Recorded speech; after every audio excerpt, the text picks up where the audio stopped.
ज़रार जो कि अपनी बहन की रवैये से बहुत ज़्यादा परेशान हो जाता है। उसकी माँ ने तो उसे उस कदर सर पे चढ़ा दिया है कि उसे अपने भाई की इज्जत का ख्याल ही नहीं है। अपनी माँ से भी ये बात साफ साफ कह देता है कि आपकी ही वजह से आज ये लड़की बिगड़ रही है, ऐसा ना हो कि बाद में आपको ही परेशानी उठानी पड़े। वहीं पर जीनिया और शाहराम एक दूसरे के करीब आ रहे हैं।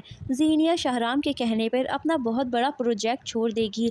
शाहराम की कंपनी से उन कंपनी की थोड़ी अनबन चल रही होती है, तो शाहराम उसे कहता है तुम उस कंपनी के साथ काम मत करो, तो वो शाहराम के कहने पर वो प्रोजेक्ट छोड़ देती है। शाहराम को जब ये पता चलता है कि उसके कहने पे जीनिया ने वो प्रोजेक्ट छोड़ दिया है, शाहराम हैरानगी से उससे कहता है कि कोई इस तरह तो प्रोजेक्ट छोड़ता नहीं है। तो आगे से वो उससे कहती है कि मोहब्बत में तो इंसान कुछ भी कर सकता है। यहाँ पर वो दोनों का रिश्ता और मजबूत होता चला जा रहा है। वहीं दूसरी तरफ हम ये भी देखेंगे, ज़रार को इस बात का पता चल जाएगा कि फरियाल बचपन से ही उससे एक तरफा मोहब्बत करती है, लेकिन वो महक से मोहब्बत करता है। वो महक को ढूंढ निकालेगा और उससे पूछेगा कि तुम मेरी ज़िंदगी से क्यों दूर चली गई। तो आगे से महक उससे कहेगी कि मैं तुमसे कोई ताल्लुक़ नहीं रखना चाहती।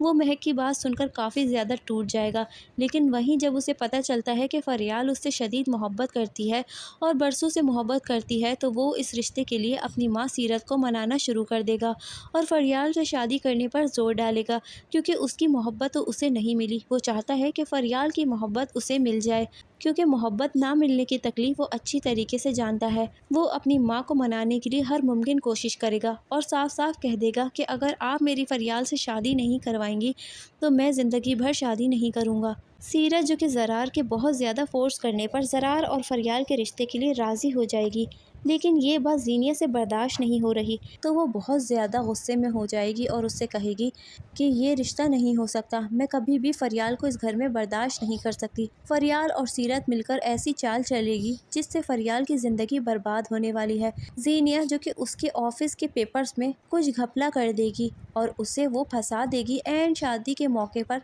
जब दोनों की शादी का वक्त करीब होगा तो वहीं पर पुलिस आ जाएगी और फरियाल को ले जाएगी। यहाँ पर फरियाल बहुत ज़्यादा बदनाम हो जाएगी। फरियाल जो कि सोच भी नहीं सकती कि आखिर उसके साथ ये सब क्या हो गया। उसने तो आज तक दिल लगाकर मेहनत किया था, तो फिर ये अचानक से जेल उसका मुकद्दर कैसे बन गया। फरियाल को बिल्कुल भी अंदाज़ा नहीं होगा कि जीनिया इस हद तक भी गिर सकती है और उसे इस तरह से जेल भी भिजवा सकती है। फरियाल जेल में बहुत ज़्यादा तड़प तड़प कर रो रही होगी। उसके कदमों तले से ज़मीन निकल जाएगी और बदनामी का दाग अलग लग जाएगा, लेकिन वो वहाँ ज़्यादा देर नहीं रह पाएगी। शाहराम उसे वहाँ से निकलवा लेगा। दोस्तों, आपको क्या लगता है, क्या फरियाल को जो इस तरह से जीनिया की बेइज्जती करनी चाहिए थी? क्या जीनिया की यूँ बेइज्जती करना फरियाल को महंगा पड़ने वाला है?